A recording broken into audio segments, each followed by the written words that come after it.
राधे राधे। प्रिय भक्तजन, स्वामी प्रेमानंद जी महाराज के इस प्रेरणादायक प्रवचन में हम जानेंगे कि भजन करने वालों में कौन सी चार महत्वपूर्ण बातें होती है। भजन का उद्देश्य केवल अपनी इच्छाओं की पूर्ति नहीं, बल्कि भगवान को प्रसन्न करना होना चाहिए। इस अनमोल संदेश को अंत तक जरूर देखें और अपने जीवन में अपनाएं। राधे राधे। हमें जन्म मरण से मुक्त होने की चिंता नहीं है। हमें चिंता है कहीं चिंतामणि का विस्मरण न हो जाए। बस खास साधना है बिसरिहो ना बिसारिहो, यही दान मोहि देहो, श्री हरिवंश के लाडिले मोहि अपनी करी ले। हे प्यारे, मैं आपको भूलूं नहीं और आप भी कृपा करके कभी कभी याद कर लें कि आपका कोई दास है, कोई जन है। बस इतने में ही हमारा काम हो जाएगा। कभी कभी आप याद कर लें और निरंतर हमारी स्मृति आप में बनी रहे, फिर तो परवाह नहीं। चाहे जितने जन्म हो, चाहे जितने मरण हो, इनकी कोई परवाह नहीं। आपकी स्मृति अखंड चलती रहे तो जन्म मृत्यु का कोई प्रभाव नहीं पड़ता। जन्म मृत्यु का प्रभाव उसी के ऊपर पड़ता है जो भगवान से विमुख है। नहीं तो जैसे पुराना कपड़ा त्यागने में कोई कष्ट नहीं होता, ऐसे शरीर को छोड़ने में महाभागवत को कोई कष्ट नहीं होता। जो जन्मत मरत दुषा दुख होई, वो भगवान के भक्त को नहीं व्यापता है। इसलिए हमारे जीवन का लक्ष्य होना चाहिए भजन, निष्काम भजन, निरंतर भजन, गुप्त भजन। इससे बहुत जल्दी लाभ मिलेगा। निष्काम भजन, निरंतर भजन और गुप्त भजन। अगर कामनाएं भी हैं तो उनकी भी पूर्ति हो जाएगी। आप चिंता ना करें, आपकी आवश्यकता की पूर्ति तो पहले से ही है, लेकिन कामनाओं की पूर्ति के लिए यदि भजन का प्रयोग करते हो तो ऐसा समझो जैसे मच्छर मारने के लिए ब्रह्मास्त्र का प्रयोग किया जाए। भजन तो अविद्या का नाश करके ऐसी स्थिति प्रदान करता है जहां कोई कामना ही न रह जाए। जैसे जगने पर स्वप्न के भोगों की लालसा नहीं होती क्योंकि वो झूठे हैं, ऐसे ही अज्ञान का, अविद्या का नाश होने पर, भगवत ज्ञान होने पर ब्रह्मादिक के भोग सब विष सम लागत ताहि, नारायण ब्रज चंद की लगन लगी है जाए। ब्रह्मादिक के भोग भी उससे विश्वत लगने लगते हैं जो जगा हुआ महापुरुष है। तो हमें लगता है भजन का प्रयोग कामना पूर्ति में ना करके भगवान की प्रसन्नता में रखना चाहिए। हमारे प्रभु प्रसन्न हो जाए, इससे बढ़कर हमारी कोई कामना नहीं है। एक ही कामना है कि प्रभु प्रसन्न हो जाए, प्रभु सुखी हो जाए, प्रभु आनंदित रहे और ये हमें अनुभव होता रहे। बस मेरे प्राण आराध्य श्री युगल सरकार खुश रहे, प्रसन्न रहे, खेलते रहे और ये मुझे अनुभव कराते रहे। बस इतना ही भजन का फल है। और इसमें वो सुख है जो मोक्ष में भी सुख नहीं है। इसलिए मोक्ष का अनुभव किए हुए महापुरुष भी मोक्ष सुख को त्याग करके सेवा सुख में आ गए, प्रिया प्रीतम की सेवा सुख में। श्रीपाद प्रबोधानंद जी इसी भाव को लेकर कह रहे हैं, जन्मनि जन्मनि वृंदावन भुवि, वृंदार केंद्र वंद्यायाम, अपितृण गुल्मक भावे भवतु ममाशा समुल्लासम। समुल्लासम, मैं उल्लास के सहित, भवतु ममाशा, मेरी एक आशा है, जन्मनि जन्मनि, मेरा बार बार जन्म हो। मैं मोक्ष नहीं चाहता, भक्त मोक्ष नहीं चाहते। भक्त चाहते हैं कि आपकी रुचि हो तो अपने पास रख लेना, नहीं तो मेरे कर्म के अनुसार फिर मुझे जन्म देना, पर हर जन्म में मैं आपका भगत बनूं, आपका यश कीर्तन गाऊं, आपका नाम कीर्तन गाऊं। मुझे कोई परेशानी नहीं संसार से। संसार तब परेशानी बनकर आता है जब भगवान से विमुख जीव होता है, और भगवान के सन्मुख होता है तो संसार भी भगवत स्वरूप है, परम आनंदमय संसार हो जाता है। इसलिए महापुरुष जन कहते हैं, जे जोनि जन्मो कर्म बस। आपसे ये नहीं मांग रहा कि मेरे कर्मों को क्षमा कर दीजिए, नहीं, जे जोनि जन्मो कर्म बसता राम पद अनुराग हो। हे प्रभु, आपके चरणारविंद का प्रेम प्राप्त हो, हर समय आपके भजन, लीला, कथा, गायन, श्रवण, कीर्तन, इसी में हमारा समय जाए, बार बार जन्म हो, हमें मोक्ष ना मिले। आप चाहो तो अपने पास रख लो सेवा में, नहीं तो मुझे संसार में भेजो अपना भक्त बनाकर। जन्मनि जन्मनि, जन्म जन्म में मेरी भवतु ममाशा, मेरी यही आशा रहेगी। समुल्लासम, उल्लास के सहित, क्या, वृंदावन भूमि, इस वृंदावन भूमि में अब मेरा जन्म हो। और ये पक्का सिद्धांत है, जिसने वृंदावन का आश्रय, वृंदावन का वास स्वीकार कर लिया, अगर जन्म भी होगा तो वृंदावन में ही होगा। श्रीपाद करें, अपि तृण गुल्मक भावे, कोई तृण, कोई लता, कोई गुल्म, कोई औषधि इसी वृंदावन की बना दिया जाए मुझे। ये वृंदावन के वृक्षों को साधारण न समझे।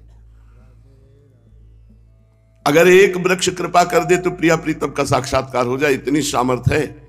वृंदावन की लता सम कोटि कल्प तरुणाई, पर दुर्भाग्य है जो ऐसे लताओं पर कुल्हाड़ चलाते हैं। इनके वंश में कोई भी समृद्धशाली, शांति प्रिय या पितरों की तृप्ति करने वाला नहीं होगा जो वृंदावन की लताओं। ये हम नहीं कह रहे, हरिराम व्यास जी महाराज कह रहे हैं, कोटि ब्राह्मण और कोटि गौ हत्या का पाप लगता है एक डाल काटने पर। वृंदावन के वृक्ष की एक शाखा का जो हतन करता है, काटता है, तो कोटि ब्राह्मण, करोड़ ब्रह्म हत्या और करोड़ गौ हत्या एक साथ उसको लगती है। पर धन के मत वाले लोग इस बात को ना समझ करके चंद रुपए के लिए वो लताओं को काट, ऐसी महामहिमामय लताओं को काट देते हैं जिनका कल्पों तक भोगने पर नरक, इनका उद्धार नहीं होगा। जैसे पीपल का वृक्ष है, ये तो जगत में भी वासुदेव स्वरूप है, भगवान ने अपनी विभूतियों में अश्वत्थ वृक्ष कहा है। अब पीपल के वृक्ष को आप, वृंदावन के पीपल के वृक्ष को आपने काट दिया। बरगद के वृक्ष को, शिव स्वरूप है बट वृक्ष, उसको काट दिया, या किसी भी लता को काट दिया, तो नरक में, जैसे कहा जाता है, ऐसे प्राणियों को नरक में भी ठौर नहीं मिलती। अर्थात नारकी पुरुष भी ऐसे पुरुषों से घृणा करते हैं। वृंदावन की तो लता काटना ही नहीं चाहिए। अगर हम एक छोटी सी टहनी भी, तो श्री जी की सेवा में आएगी, श्री जी की सेवा के लिए, ऐसा नहीं कि काट के फेंक दो। इतने बड़े महापुरुष कह रहे हैं, जन्मनि जन्मनि वृंदावन भूमि वृंदार केंद्र वंद्यायाम अपि तृण गुल्मक भावे भवतु ममासा समुल्लासम। इतनी सुंदर सुंदर लताएं थी। आज के 26-27 वर्ष पहले की बात कह रहे हैं, रोना आता है प्रिया प्रीतम के प्रति। वो लताएं ऐसी झुंड की झुंड ऐसे भूमि में की हुई, जहां बैठे यहां सब लताएं ही लताएं थी। ये सब लताएं, ये जैसे पीपल का वृक्ष तभी का है, लताएं ही लताएं, झूम झूम करके लताएं वृंदावन की शोभा बढ़ा रही थी। एक दिन परिक्रमा लगा रहे थे तो कुछ लोग बाहरी आए थे, तो उन्होंने कहा वृंदावन कहाँ है? तो उनका यही तो है जिसकी नहीं बोले तो नगर है। वन कहाँ है? वन। उनके दिमाग में था कि वृंदावन मतलब कोई जंगल, तो बोले वो वन कहाँ है? तो मन में सकुच आता है। वास्तविक वृंदावन ही है, वृंदावन ही था, वृंदावन ही रहेगा, पर स्वरूप बदलता जा रहा है। बिल्डिंगें बढ़ती जा रही हैं, लताएं नष्ट होती जा रही हैं, और इन लताओं के रूप में महापुरुष। कैसे बताएं तुम्हें? एक लता कृपा कर दे तो प्रिया प्रीतम की प्राप्ति हो जाए, जो किसी साधना से नहीं होती। इसीलिए वृंदावन की लता सम कोटि कल्प तरुणाए, रज की तुल वैकुंठ नहीं और लोक की हिमाई। एक संत भगवान बता रहे थे कि गहेवर वन में कोई पहाड़ में चढ़कर एकांत में सोच बैठने लगा, तो आवाज आई, यहां मत बैठना सोच, यहां प्रिया प्रीतम खेलते हैं आकर के। खड़ा हुआ, आसपास देखा कोई नहीं, फिर सोचा ऐसे ही कान बज रहे होंगे, आवाज आ रही, फिर बैठे तो उस वृक्ष से आवाज आ रही थी जिसके नीचे बैठ गए, यहां सोच मत करना, यहां प्रिया प्रीतम आते हैं गहेवर वन में खेलने के लिए। तो ये ब्रज है, ये वृंदावन है, यहाँ की हर लता महात्मा है, और लताओं की आशा पूर्ति के लिए प्रिया प्रीतम उनके नीचे बैठते हैं, बातें करते हैं, खेलते हैं। इसलिए श्रीपाद कह रहे हैं, मैं जन्म जन्म मांगता हूं कि मेरा जन्म हो वृंदावन में, लेकिन किसी तृण, किसी गुल्म, किसी लता, किसी औषधि के रूप में हो। वृंदावन का वास का मतलब हरिपद की प्राप्ति। कोई तीर्थ समानता नहीं कर सकते पवित्रता में, वृंदावन की समानता कोई तीर्थ नहीं कर सकते। उज्ज्वलता में वृंदावन की समानता कोई धाम नहीं कर सकता। रसमयता महिमा में कोई भी धाम वृंदावन की समानता नहीं कर सकता। हरिपद में हम विराजमान हैं, वृंदावन वासी हैं, मानो हरिपद में विराजमान है। हरिपद पंकज संवाहन रसमन भूय पूर्णोपी। जिस समय आप वृंदावन का मन वचन कर्म से आश्रय ले लेंगे, तो यहां का एक प्रभाव है। हमारी बुद्धि स्वार्थवत होकर यहां घूमेगी तो भी भजन बन जाएगा, भजन बन जाएगा। कितना बड़ा भजन बन जाएगा वो तुम कर ही नहीं सकते। भजन हिया फिरत स्वारथ आपने, भजन गए फिरे बाह, भजन पकड़े घूम रहा है। कितनी धाम की अपार महिमा। जब इस बात पर सोचो कि एक गिलास पानी किसी के हाथ से कोई भगवत प्राप्त महापुरुष पी ले तो उसका निश्चित कल्याण हो जाता है। फिर रोज सेवा बन जाए, रोज कोई सेवा बन जाए, रोज कोई सेवा बन जाए। पूज्य राधा बाबा जी के प्रांगण में एक बूढ़ी माई जाके सोहनी रोज लगा देती थी। बाबा कभी बात नहीं किए। 2-4 दिन हो गए जब सोहनी लगाने नहीं आई तो बाबा ने कहा वो माई नहीं दिखाई दे रही। बोले बाबा वो तो पधारने वाली है, बीमार हो गए। बाबा बोले हमें ले चलो उसके घर। कभी कहीं नहीं जाते थे, उसके घर गए। क्यों? क्योंकि वो सेवा कर रही थी। बाबा ने उसके मस्तक पर हाथ रखा। बोले माई कुछ दिख रहा है? बोले हाँ राधा माधव खड़े हमको बुला रहे हैं। बाबा उठे चले गए। उसका शरीर पूरा हुआ, भगवत प्राप्त हो गई। थोड़ी सी भी भगवत प्रेमी महात्माओं की सेवा, परम कल्याण, भगवत प्राप्ति, भगवत प्रेम प्राप्ति। तात स्वर्ग अपवर्ग सुख धरी तुलाए कंग, तूल ताय सकल मिली जो सुख लव सत्संग। और संतों की सेवा बन जाए, गुरु जी की सेवा बन जाए, श्यामा श्याम की सेवा बन जाए, इससे बढ़िया क्या। तो हिया फिरे स्वारथ आपने, वो भजन गए फिरे बाह। श्री वृंदावन वास का मतलब है हरि चरणों के संवाहन का सौभाग्य प्राप्त होना। प्रिया प्रीतम हा हरि राधा, प्रिया प्रीतम के श्री चरणों के दबाने का अवसर मिलेगा, चरण चापने का अवसर मिलेगा। सारे मनोरथ पूर्ण हो जाते हैं वृंदावन की आश्रय वृत्ति से। इसीलिए यत्रोद्धव आशास्ते तृणताम तन्नौमि राधिका विपिनम। जहां उद्धव जैसे महापुरुष भी अपनी आशा रखते हैं कि मुझे तृण गुल्म लता औषधि बनने का सौभाग्य मिले वृंदावन में, ऐसे में प्रियालाल के इस दिव्य वृंदा विपिन वन को नमस्कार करता हूं, प्रणाम करता हूं और आशा करता हूं कि बार बार मुझे जन्म मिले वृंदावन में, कोई लता गुल्म औषधि पशु पक्षी यहां का बना दिया जाऊं और राधा राधा रटूं और यहां की रज हमारे ऊपर पड़े। महापुरुषों के वचन परमार्थ और व्यवहार दोनों में पुष्ट कर देते हैं। ध्यान पूर्वक सुना जाए और उसे अपने आचरण में उतारा जाए। उपासक को सदैव ये अनुभव करना चाहिए कि भगवान हमारे समीप हैं। इससे तुमसे कभी पाप नहीं बनेगा, क्योंकि हमारे भगवान हमारे समीप हमें देख रहे हैं। 2 आदमी एक महात्मा के पास शिष्य बनने के लिए गए। महात्मा ने कहा कि एक काम करके लाओ, फिर तुम्हें हम शिष्य बना लेंगे। दोनों को तरबूज दिया और कहा ऐसे स्थान में काट के लाओ जहां कोई देखने वाला ना हो। वो गए, एकांत में काटा और लेकर आ गए, बैठ गए। बोले वो भी आ जाए। वो शाम तक तरबूज और चाकू लिए घूमते रहे, कहीं एकांत ही नहीं मिला।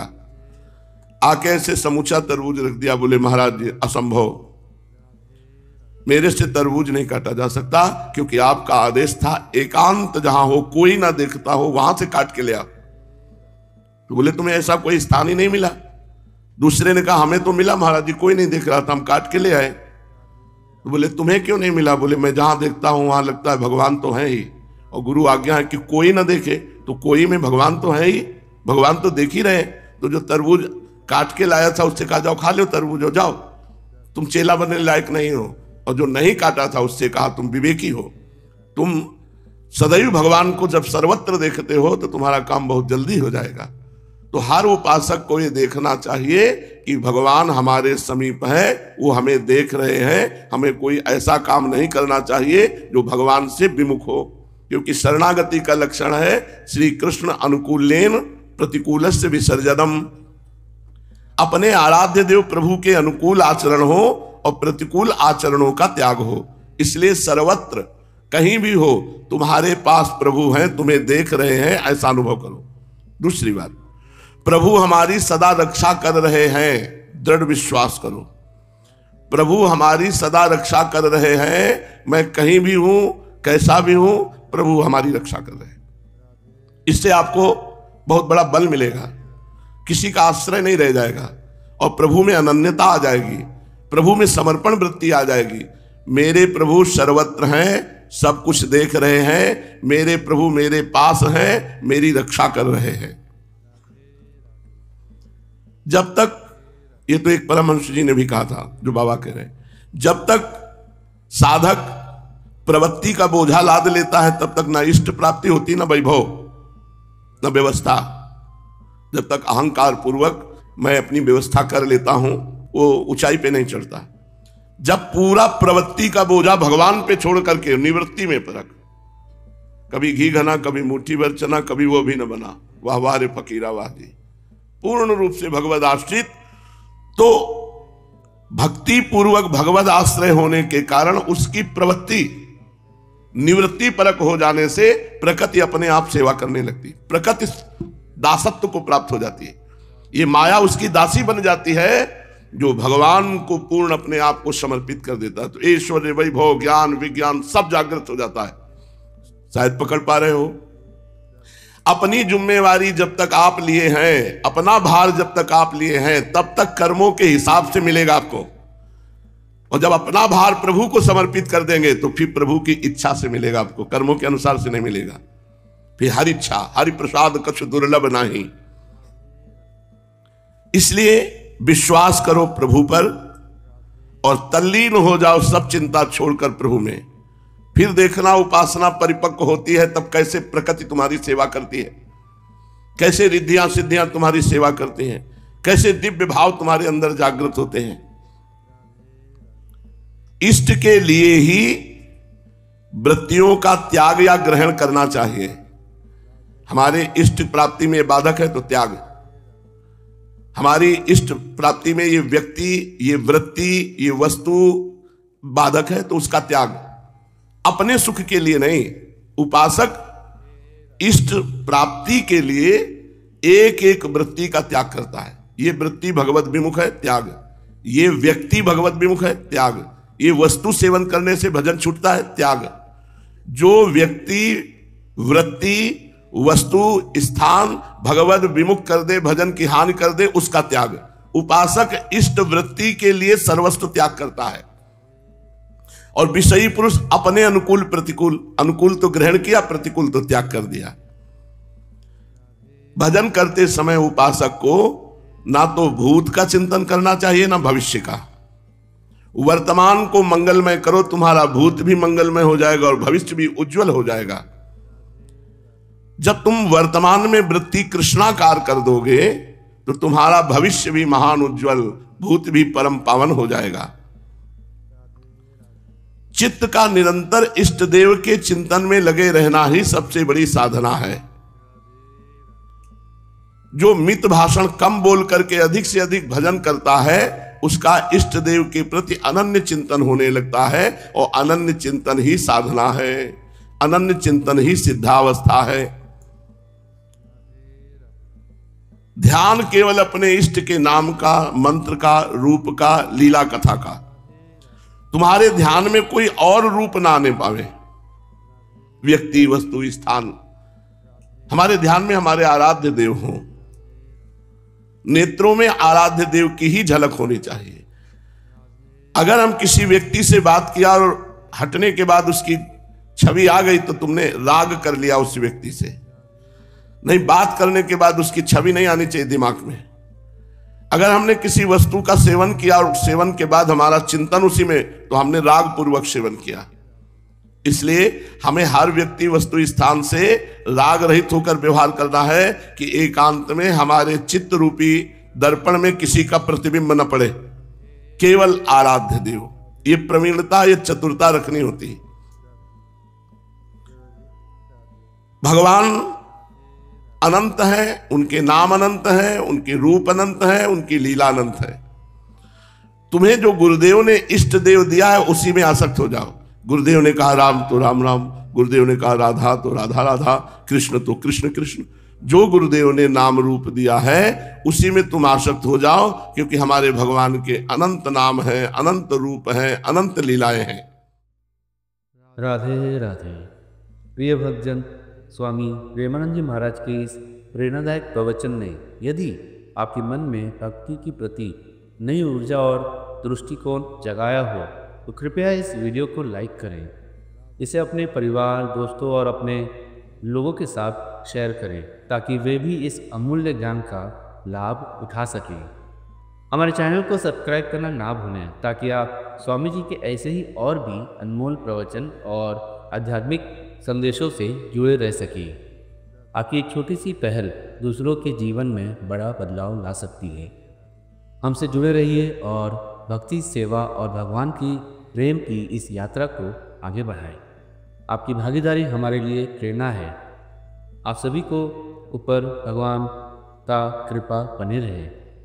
तो मिलते हैं अगले ऐसे ही प्रेरणादायक वीडियो में। तब तक के लिए राधे राधे।